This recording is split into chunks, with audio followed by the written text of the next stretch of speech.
12 bo'ladimi, 1 bo'ladimi, 2 bo'ladimi? Qo'ng'iroq bo'lsa, uyimizdan chiqib ketamiz.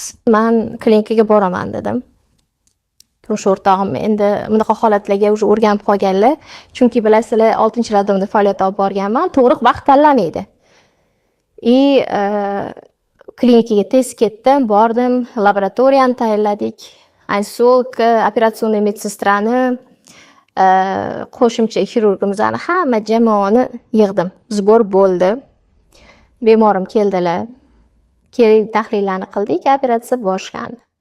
Baxtimizga hali turba yorilmagan ekan. Bu oilada bitta farzand bor edi, ular yana hali farzandli bo'lishmoqchi edi. Turbani olib tashalsa, bilasiz, ikkita turba bo'lgani bilan xuddi qo'l bitta bo'lib qolgandek. Chunki bachadonlar ikkita. Alloh shunaqa yaratgan. Bitta turba olib tashalsa, imkoniyat baribir kamayadi. Bachadon naylarda homiladorlik bo'lsa, ginekologik shunaqa holat bor, bu уже ikkinchi turbaga ta'sir qilish ehtimoli juda ham baland. Xullas operatsiya boshlandi, bachadon nayiga уже keldik, laparoskopiyada ko'rdik.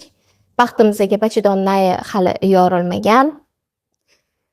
Ehtiyot bo'lib ochdik, tirqish bachadon nayidan homilani olib tashladik.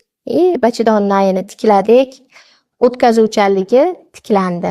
Operatsiyada hammasi yaxshi, lekin men har doim aytaman, biz xirurglar kechqurun soat 12 bo'ladimi, 1 bo'ladimi, 2 bo'ladimi? Qo'ng'iroq bo'lsa, uyimizdan chiqib ketamiz. Farzandimizni tug'ilgan kuni bo'ladimi, uyimizda mehmonmi? Biz ayol kishi bo'lsak ham, biz o'sha bemorga yordam berishga yetib borishimiz shart. Bunaqa holatlar o'zimda ham ko'p bo'ladi. Hattoki tug'ilgan kunimda operatsiya qilgan paytim bo'lgan. Farzandlarimni tug'ilgan kunini roddomda o'tkazgan paytim bo'lgan.